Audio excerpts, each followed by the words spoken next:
Hello, my friends. Namaste. I'm Jill Loftis of Nuit, Astrology. Welcome to your planetary energy forecast for the week of August the 7th, 2023. Now, this is a really interesting week. Interesting, she says. Sorry, chickens are out today.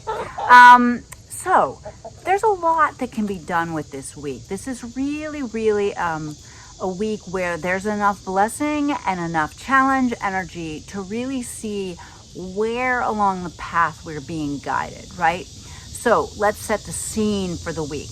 We're dealing with the low underriding thumb. It's kind of like the sound of all those locusts, right? It's kind of this overriding theme of the nodes of fate in a clash position with Pluto. Pluto finishing up the curriculum of Capricorn, right? Everything we've been learning. And all those structural systems that have not been functional, really beginning to see where the pivot points are, what needs to change, what needs to be adapted.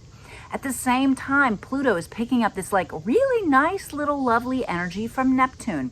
So that is giving a little bit of inspiration, right? A little bit of, contextualizing it in the idea of that this is a spiritual time period, right? Anytime there are challenges, right? There's a time to really look and see who we really are and what this is really about, right? Cosmic big picture kind of energy that it's important to pay attention to, right? Now, it can also, make you want to not see it clearly, right? But try to pull the veils aside, see your reality, see the way you function within it, and function at your highest and best, right? We can't change what happens to us, but we can change how we react. So those are kind of the themes that are underpinning this week. At the same time, we've got a clash energy from the sun towards Uranus, right? That's beginning to pick up steam. The Venus square to Uranus also picking up steam, right? Because she's backing into that position again. And actually later this week, we will have a meeting of the sun and Venus in the sign of Leo, right? Still getting that pressure energy from Uranus. But I'm really looking at that Uranian energy as being this like anything that happens that shows you where you're limited, break free of it, right? Anything that shows you that you are just, whatever box your life is trying to put you in, your family's trying to put you in, your friends trying to put you in, the boxes that you try to put yourself in. Uranus is there to break you free of that, and be grateful when the Great Awakener offers you that synchronicity and that magic, right? It's just another chapter in the Leo, Venus and Leo retrograde that is informing us about what it is that really matters to us, right? Clarity. Now, clarity is not going to come. Don't count anybody in or out till October, friends, right? But we're still in this winnowing process of trying to figure out what really matters to us, right? Because that's what matters in the long term. Little side note, Edgar Cayce, I do a little bit of work with the Edgar Cayce readings, and one of the things he was big on was this spiritual ideal. And a lot of that has to do with because if you think you're a good person, it has to be in accordance with your own values. For example, someone might think they're a really good person if they work really hard to provide a lot of money for their family, right? And another person might have more of a value of having time to be with their loved ones, right? No judgment either way, right? Both are necessary. We all try to strike a balance between those things, but one might have a different set of values than another. And no one judges you but you, right? You leave this great place and you go to the great beyond, and the person that you look in the face is you. You're the one who assesses your soul. No one can really know what is inside your heart except for you. So this is a time to really understand and reset your compass heading in life so that it matters to you, right? And so that it aligns with what you value. And we have to update that every so often, right? What we want changes, what we value changes, what we find beautiful, attractive, worthy of our time, energy, resources, all of that changes and shifts. So this is a big piece of that. Now, to help us with that journey, we have Mars in Virgo and Mercury in Virgo. Now, Mercury's in shadow, right? So we've got a lot of retrograde action going on this week, actually for the next few months. So, we're reviewing, repairing, rethinking things. But we've got a little Virgo vision to go with it, which helps us see where things could be better, how they could be improved, What's the better way to do something? And that energy is sending beautiful energy down to the Jupiter, okay? Now the Jupiter is picking up, Venus is getting ready to come back into a clash energy with that Jupiter. So that Jupiter's been getting a lot of push-pull. But remember, whatever Venus touches, whatever Jupiter touches, there's got to be a silver lining in there somewhere. These benefic planets are there to bless. They're there to help.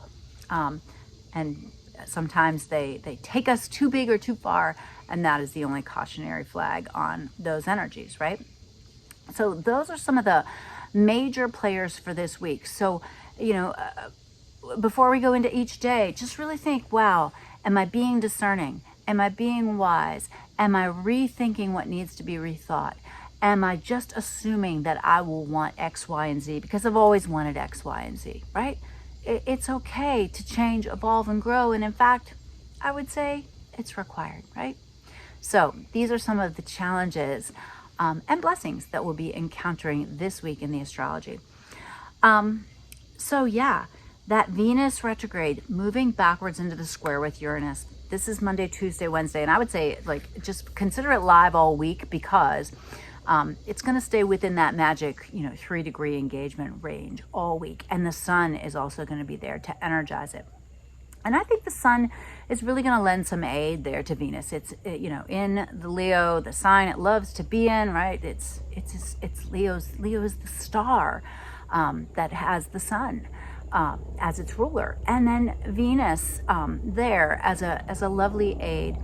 That Uranus energy, again, just trying to break free, break loose, but just be careful and cautious because it can bring sudden things and we can overreact. It's kind of like if you see something come out at you on the highway and you wrench the wheel too far, you could really cause a bigger problem than even striking the object, right? So when that Uranian energy is in play, which is what we're dealing with all week, look for the synchronicity, right? Put your magical vision goggles on.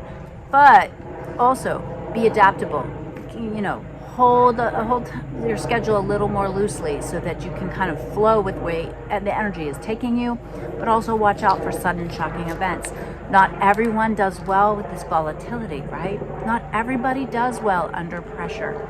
And so we have to also pay attention to how other people are reacting so that we can react wisely. All right.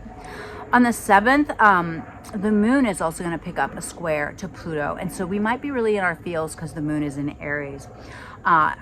Staying grounded, bringing in that good earth energy, right? Jupiter's in an earth sign, Mercury in an earth sign, Uranus is in an earth sign, like be grounded. Anything you can do to get out in nature can be really helpful and useful with this energy. The exact square on the 9th from Venus to Uranus. So just keep an eye on that, right? Sometimes that exact point makes it a little more, just the more energy that's going into something, the harder it is to control it, right? So keep an eye out on that. We do have a lovely, precise Mercury Mercury from Virgo trine to Jupiter on this day as well. Like I said, this is really an important week because of the challenges and blessings are so strong. It requires us to shift, to change, to grow. And then we have a nice little Taurus moon, which also lends some aid. It squares the Saturn in Pisces, but that's okay because the Saturn this week is a little bit of a rogue planet. He really doesn't touch anything else. And so there could be a deep Saturnian vibe to the week just because he's down there deep in the subconscious in Pisces, kind of pulsing with this, like, is this have integrity? Is this going to last? Are you doing this right? Like, are you doing this with just like that firmest of foundations? Oh, chicken drama. Let me tell you, the chicken drama. We brought a rooster into the flock, as you can see back there. His name is Mothra, and he's a frustrated man. Let's just put it that way. Okay. So then starting on the 10th, we have our moon in Gemini, lightens the mood just a little bit. It sends beautiful energy over to that Sun-Venus combination, but it is going to clash with the Mercury and with the Mars in Virgo. And so this could be like a little bit of a sharp tongue.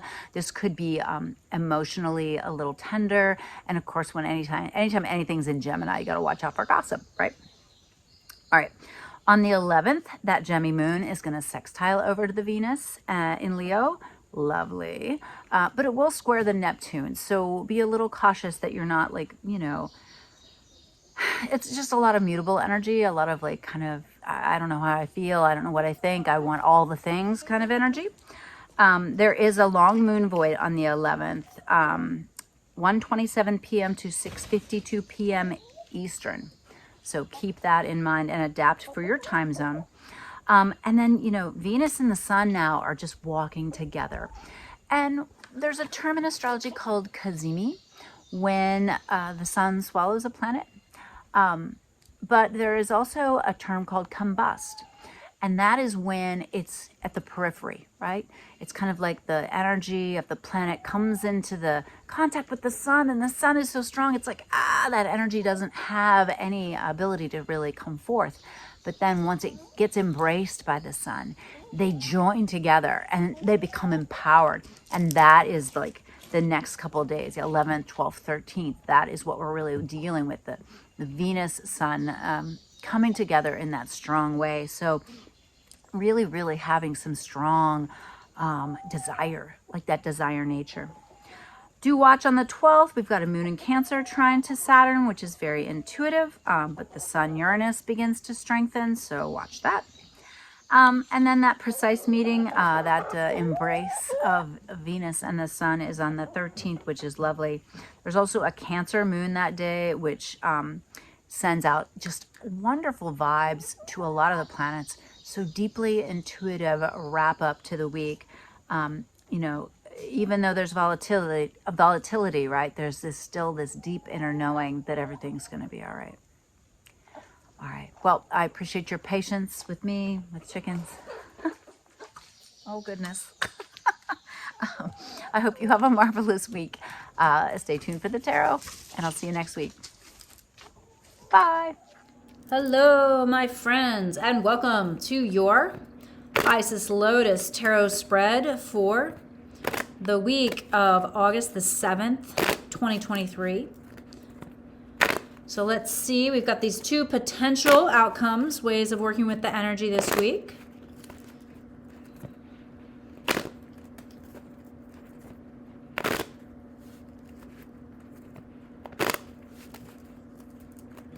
All right, and so as you know, we begin with this basic influence from the past, all right? And that is the Knight of Wands. So something happened where we had to take an action. We might have even been coming from a place of some heavier emotions, but we had to make a decision, had to take an action, okay? Now, then there's you. Seven of Swords, you're at risk of loss, okay? Risk of losing something. Whether you're stealing your optimism, maybe somebody else is trying to take something of yours, but you feel that you are under threat for some reason. All right. Now the environment that you're in, here's the World card. It's saying, look, it's going to work out, but you have to really have a big picture view of things. And as these things come together, remember that you're gaining skills that you're going to use for the future.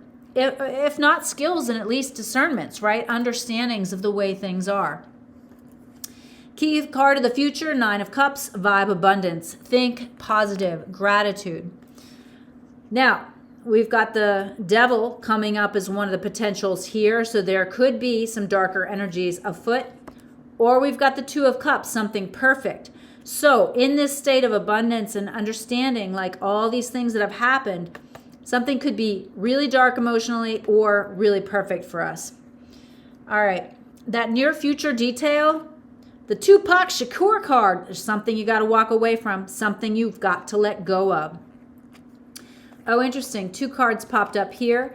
I've got the immaturity card, the Page of Swords over here with the Devil. So part of the problem could be a lack of maturity. Over on the Two of Cups side, you're moving towards something that you really want. Things might not have gone well, but you're moving towards it. Over here with the Page of Swords, we've got the Temperance card. So there might be some extremes or addiction or addictive behaviors we're indulging with on this side. Over here on the moving towards calmer waters, there's a choice or decision that needs to be made. On the Devil's side, the Hierophant. Get some counseling, get some advice, seek out someone to give you advice or lend an ear. On the Two of Cups side, wow, happy family card, right? Very good. Abundance at home.